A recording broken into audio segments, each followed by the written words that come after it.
And we're live. I think we're live. All right. All right. Hey guys, what's going on? I am here with Dr. Joe Dituri, and it's an honor and a privilege to be here. I just made it down to the underwater habitat, so I'm going to ask him a couple questions and just enjoy. I am just so thankful and blessed to be sitting here with this scholar and pretty good-looking guy. He's a good-looking guy, GLG. Well, Mark, welcome. Thank you for entering the house, and we love having you here. So, let me give you a quick little intro on me. My name is Joe Dituri. I have a PhD in biomedical engineering. Also, prior to that, I spent 28 years as an active duty Navy officer doing diving, explosive ordnance disposal, the special operations kind, and then I got out of that profession per se, became an engineering duty diver. Wrapped out my career building dry combat submersible at U.S. Special Operations Command, and now I do fun things underwater. So that's basically a little bit about me. Let me tell you a little bit about the mission, because this mission is near and dear to my heart. It holds three major facets. Again, I have a PhD in biomedical engineering, so we're doing biomedical research on me, right? On me, right? I'm the guy. So we take blood, urine, saliva. We do electrocardiograms on the heart. Currently doing one right now as we speak. Show them your tattoo. We continue, yeah. So, look at this thing. See this? Yeah. How committed am I to the project? I'm a little committed to the project, right? So, yeah. But this is actually the hippocampus. So the hippocampus is the mythical sea creature on which Poseidon used to ride to do the business of the ocean. Ostensibly, it's the workhorse of the ocean, which is how I view myself. I am the workhorse for the ocean, right? So I figure how committed are you to this project, Joe? Well, I don't know, 12 years ago I got the tattoo. 15 years ago I got the tattoo. I don't know, I've been working on this project for a minute or two. So, like I said, we're doing lots of biomedical research, blood, urine, saliva. I'm doing electrocardiograms on the heart, electroencephalograms on the brain, right? So what we're doing is we're checking all the nodes and we're seeing how fast the information travels from here to here and how well it travels from here to here and here to here and across all the nodes on the brain. We're doing pulmonary function tests, we're doing blood pressure tests, SpO2 testing, just a whole host of normal testing that you would get on a doctor's office on a regular checkup from the neck up. We're also doing a whole bunch of other research, speaking from the neck up. There are 19 psychological and psychosocial tests because we want to find out what happens to the human body and the human brain when you leave it in an isolated, confined, extreme environment for, a period of 100 days. Nobody's ever stayed this long. Nobody's ever done anything like this. So, first person first, right? So lots of bad things could happen. That's why towards the end of this thing, we're continually monitoring these. That's my hatch if something really bad happens. That is the emergency escape hatch. And I'm going right out there. I got news for you. If you have to open that up, we are all dead. We're done. Bad things can happen. So second thing is we're doing outreach to kids. So the kids that I want to talk to the entire next generation of kids. And I mean from 2nd grade to 12th grade. Why? Because they need to answer really tough questions. We have real hard problems. Elon Musk is great. We're going to Mars. I'm like, Elon, I have a question. It's a 200-day trip to Mars. What happens to the people that you put in the spacecraft to get to Mars that are in an isolated, confined, extreme environment?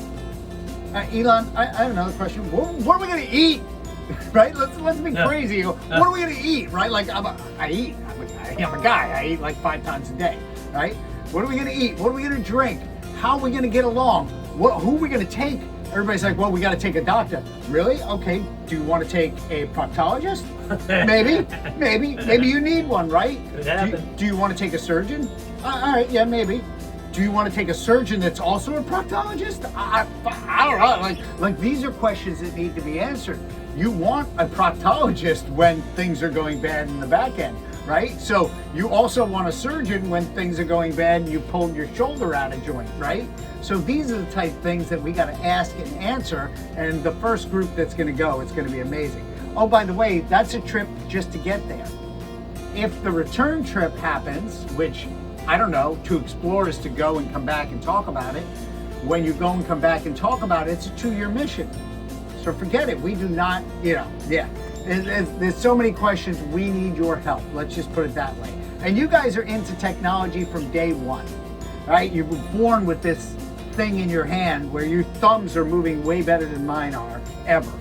Third and final reason is that what I'm getting to do is talk with all the smart PhDs and MDs in undersea research, as well as we're talking about marine scientists, we're talking about shark experts, we're talking about sponge experts, we're talking about coral experts, preserving, protecting, and it turns out rejuvenating the marine environment. I learned how to transplant corals from mid-ocean coral trees, break them apart, glue them to the reef with a 2-part epoxy, glue them to the reef so that we can rejuvenate.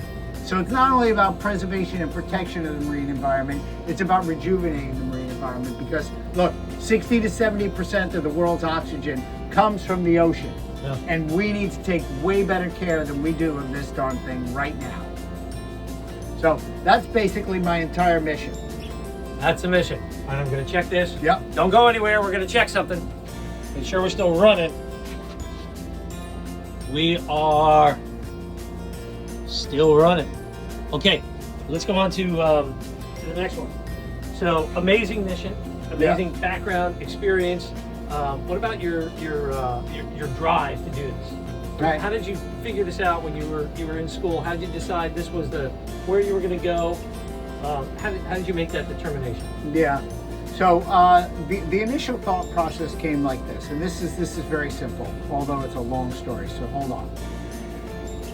When I retired from the Navy, I was a special operations officer. I got a call from James Cameron's people saying, "Hey, listen, Jim wants you to come out to his house." Jim? Jim who? James Cameron, the filmmaker. Yeah.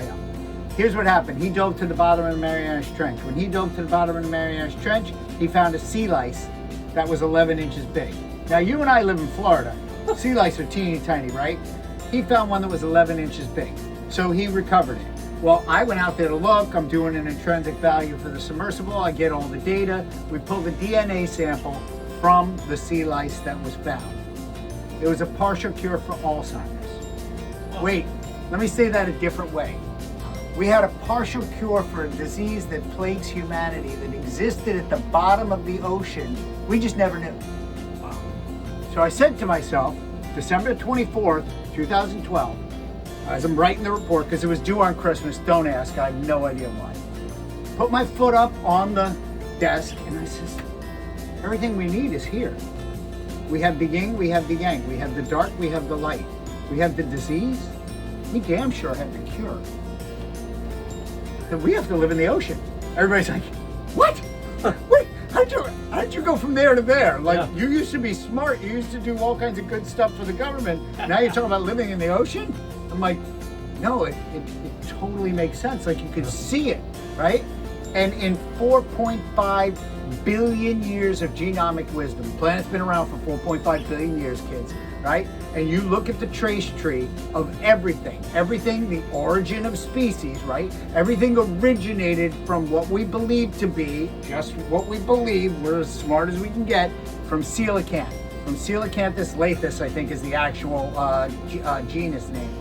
But coelacanth is the origin of species. So when you go back to that and you look at all these parsecs, some broke off with a disease, others broke off with that cure. It only makes sense. Right. So there are about 20 million things on this planet. 20 million things on this planet.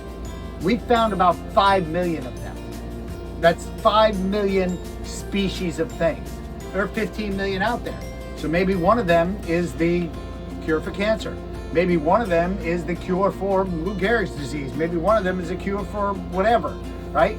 So the point being that we need to go find everything that's in the world. So that's one of the things that we really have to do, and I believe this mission is part of that. Because how do you know? When I live in this environment, I get to know my friend Fred the lobster, who lives right there on that rock. Yeah. I get to know the partridge family of lobsters that live directly across, right? So you don't know places until you live there for a long period of time. So that's the why of why I'm doing this mission.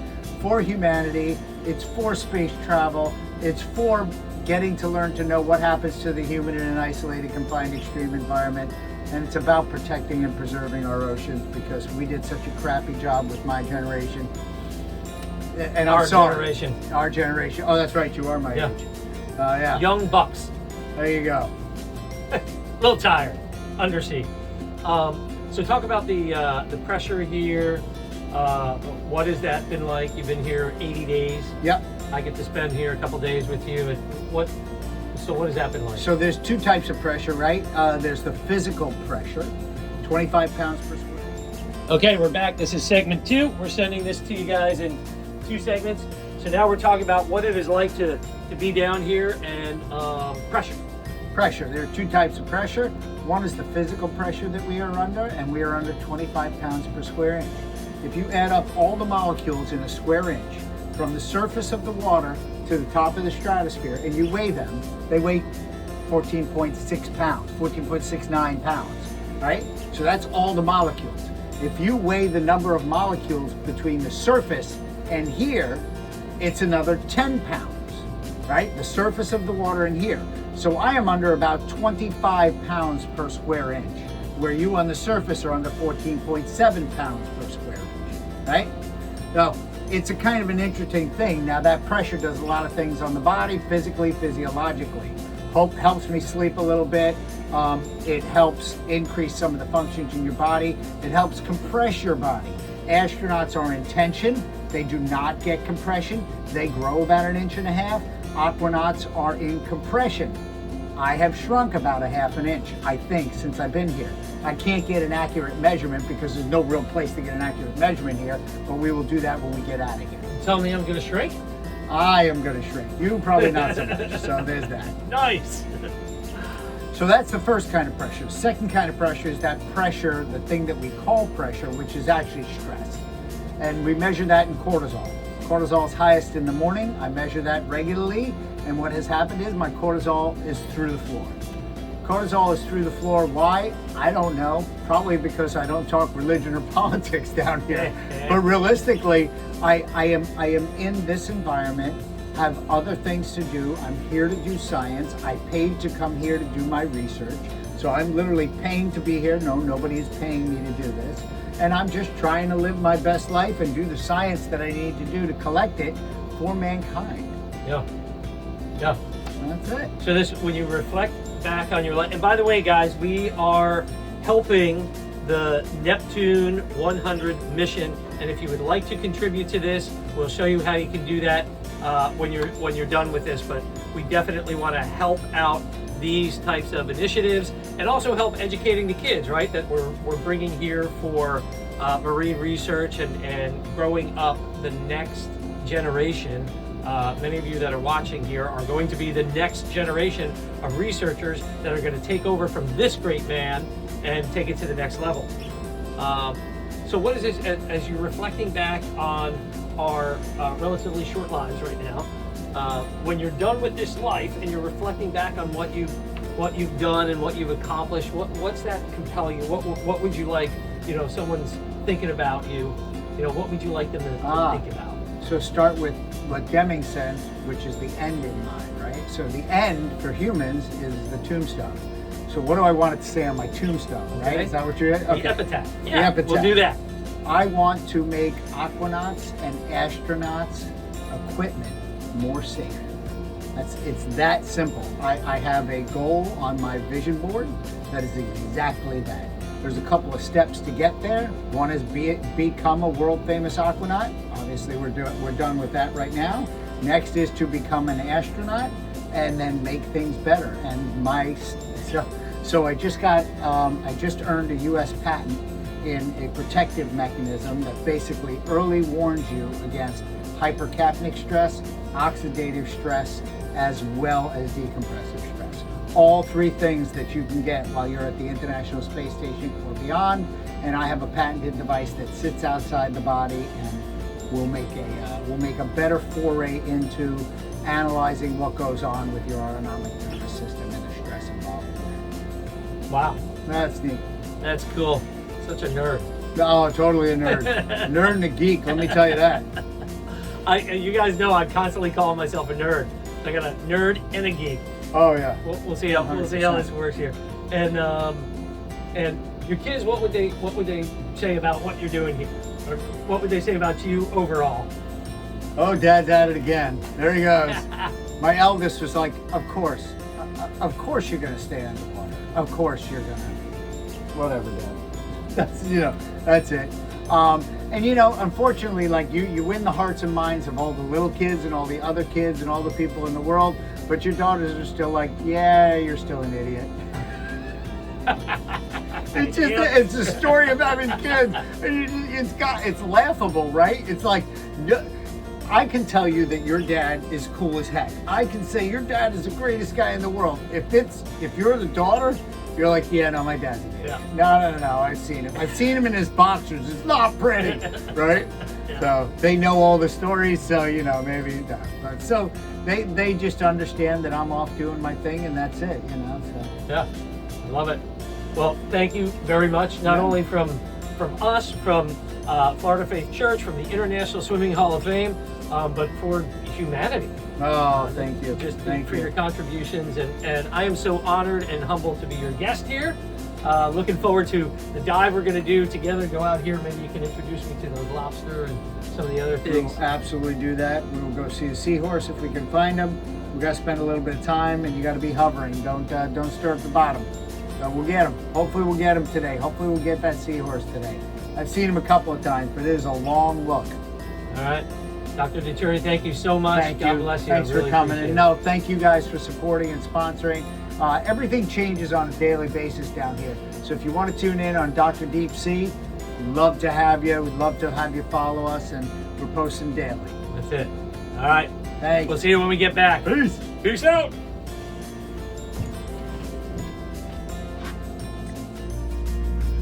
All right, looks like my delivery's coming.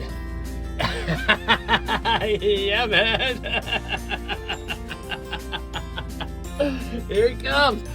Dinner's here. Woohoo! I love it. All right, check it out. Din. Hey, yeah, man. Looking good. Man, whatever you guys order, it smells so good. Right? I was trying to show you this through the hatch. Oh, I Gotta love it. Yeah. Marcos, right? Marcos. Nice to meet you, man. I'm Ricky. Nice to meet you, Ricky. Sure. Thank you very much. I appreciate dinner. Yeah. Smells good. Looking good. Yeah, I saw you come by. I was in there and I saw you swim by, and I'm like, I think you missed.